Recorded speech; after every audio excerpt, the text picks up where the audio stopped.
Web ড্যাশবোর্ডের পক্ষ থেকে সবাইকে স্বাগতম। আজকে আমরা দেখব পিএইচপি, সিএসএস এবং এইচটিএমএল এর মধ্যে পার্থক্য কি। সো ফার্স্ট অফ অল আমরা একটি এইচটিএমএল ট্যাগ লিখতেছি।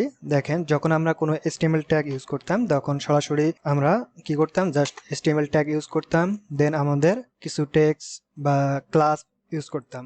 যেমন আমরা কি করতাম, যখনই কোনো ক্লাস প্রয়োজন হতো, জাস্ট h1 ট্যাগের মধ্যে ফার্স্ট ওপেনিং ট্যাগ যে আছে এই ট্যাগের মধ্যে আমরা একটা ক্লাস নাম দিতাম। সো আমরা এখানে জাস্ট নাম দিচ্ছি টেস্ট। এটা হলো আমাদের HTML কোড।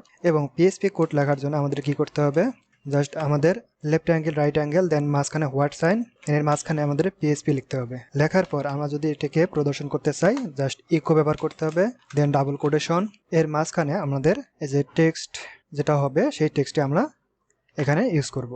দেন আমাদের যদি প্রয়োজন হয় যে জাভাস্ক্রিপ্ট কোডের মধ্যে কোনো টেক্সট পাস করার জন্য, তখন কি করতাম, জাভাস্ক্রিপ্ট কোড লিখতাম, তখন একটা স্ক্রিপ্ট কোড নিতাম এবং স্ক্রিপ্ট কোডের মধ্যে আমরা কি করতাম, জাভাস্ক্রিপ্ট কোড লিখতাম। সেক্ষেত্রে আমরা কি করতাম, জাস্ট ডকুমেন্ট ডট রাইট, দেন আমরা কি করতাম ফার্স্ট ব্র্যাকেট, এবং ফার্স্ট ব্র্যাকেটকে দেওয়ার পর আমরা ক্লোজ চিহ্নটি দিয়ে দিতাম, দেন এর মাঝখানে আমাদের টেক্সটকে পাস করে দিতাম। সো আমি এখানে কি করতেছি, জাস্ট এই যে লরাম ইপসাম যে টেক্সটটি রয়েছে এই টেক্সটকে পাস করে দিলাম। এখন দেখেন আমরা এখানে h1 পাইলাম, স্ক্রিপ্ট কোড পাইলাম এবং পিএইচপি কোড পাইলাম। সো পিএইচপি কোড লেখার জন্য দেখেন এখানে পার্থক্য কি কি রয়েছে।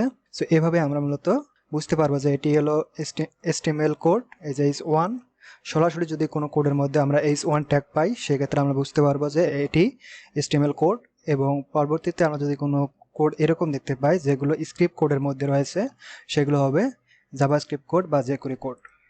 এবং পিএইচপি কোডের মধ্যে যদি আমরা এরকম কোনো কোড দেখতে পাই সেক্ষেত্রে আমরা বুঝতে পারবো যে এই যে পিএইচপি কোড টেক্সটটি রয়েছে টেক্সটটির মাঝখানে থাকলে সেগুলো হলো পিএইচপি কোড।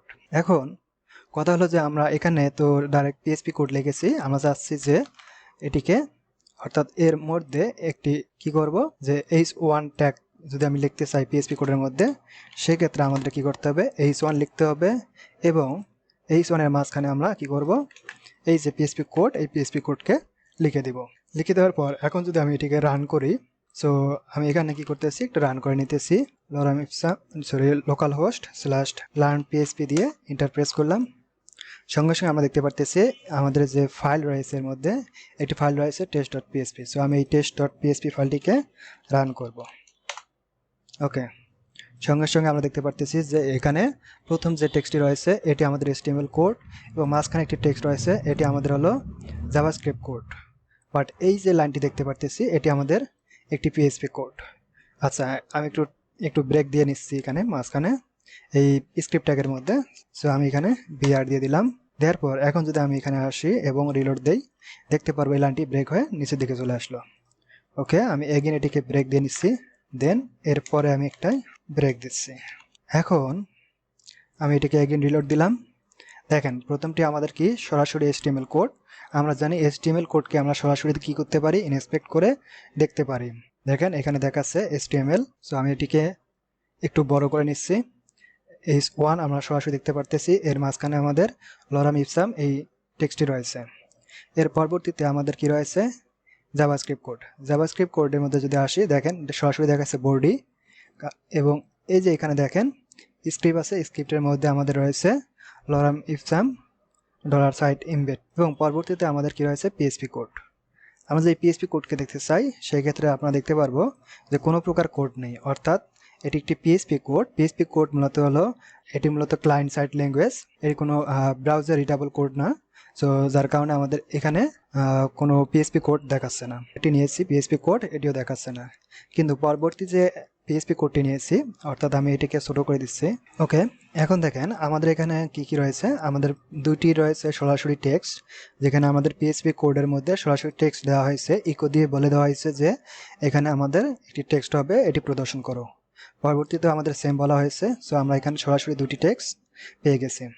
পরবর্তীতে আমাদের রয়েছে কি h1 যে ট্যাগ রয়েছে অর্থাৎ HTML কোড রয়েছে, সেই HTML কোডের মধ্যে লরাম ইপসাম টেক্সট রয়েছে, কিন্তু পিএইচপি কোড আমাদের দেখাচ্ছে না, অর্থাৎ আমি লেফট অ্যাঙ্গেল এবং রাইট অ্যাঙ্গেল ব্র্যাকেট যে ইউজ করেছি এটি দেখাচ্ছে না।